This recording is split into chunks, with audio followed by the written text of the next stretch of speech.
On issues of impact of climate change and what we are doing as a country, I disagree with you because one, we've actually done enough.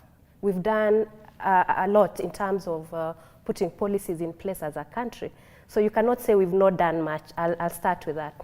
Why is because first, we are the first African country to have the Climate Change Act in place. That is one of the most progressive climate change policy in Africa. And everybody is looking at Kenya to actually replicate the same in their countries. We have many policies and frameworks such as the National Climate Change Response Strategy.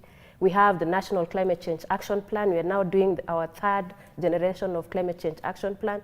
So we've already done enough to actually address climate change. As we speak, we have over 42 counties who already have delocalized the national climate change, and they're already responding to climate change effects. So we cannot say we've not done enough. We've actually, as a country, committed in terms of policy framework on issues of climate change. And the issue of why do we look at the foreign countries to respond to effects of climate change like disasters? Sometimes, you know, a country, we don't have that money. I know the Finance Act has already allocated some money for disasters, but that may not be enough. Sometimes we need more than what is allocated. The Climate Finance Act has actually allocated allocated 2% of the development money, even at each county, to respond to climate change. But you find that in most of the counties, that money is used for other purposes. So we don't have like a ready fund to respond to that climate change effect. So, and that's why we keep running to the Western countries. On the other question on why do we steal money that is meant to respond to these disasters, I think that is just our internal project. I mean, a problem. It's not because I mean, it's just to specific people who just loves to steal. And we have ways of dealing with that. We have institutions such as the ethics and anti-corruption bodies and other bodies who respond to this issue. So we should separate issues of corruption and issues of climate change so that we know where we are heading in terms of responding to these catastrophes. But could we be, just to borrow from what Professor was saying, could it be that we are attributing a lot of the challenges and incidents that we are seeing to climate change, whereas a lot of it has to do with bad governance?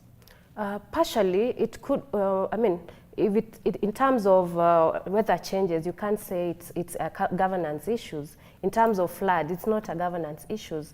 But of course, there are issues that are governance related that we could organize ourselves and deal with climate change differently. But it may not specifically be because we don't have structures or governance in place. So we need to separate the two issues. So governance that affects the possible interventions that would apply. Yes, because, unless... I mean, floods have been there since before the word climate change became vogue. We always had floods, we had droughts and that kind of thing. Increasingly, it's all attributed towards climate change. Yes. But then there's the aspect that even if you go to the big flood, it has always been there.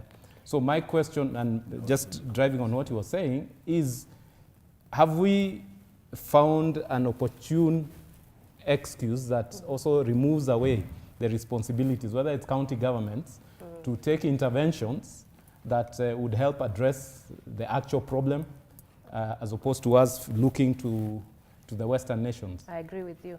Yes, we need to, like I said, we already have frameworks in place. We have structures in place, but we need to put our house in order. Like I said, if we need, we provide for the climate change fund, that money should be put there.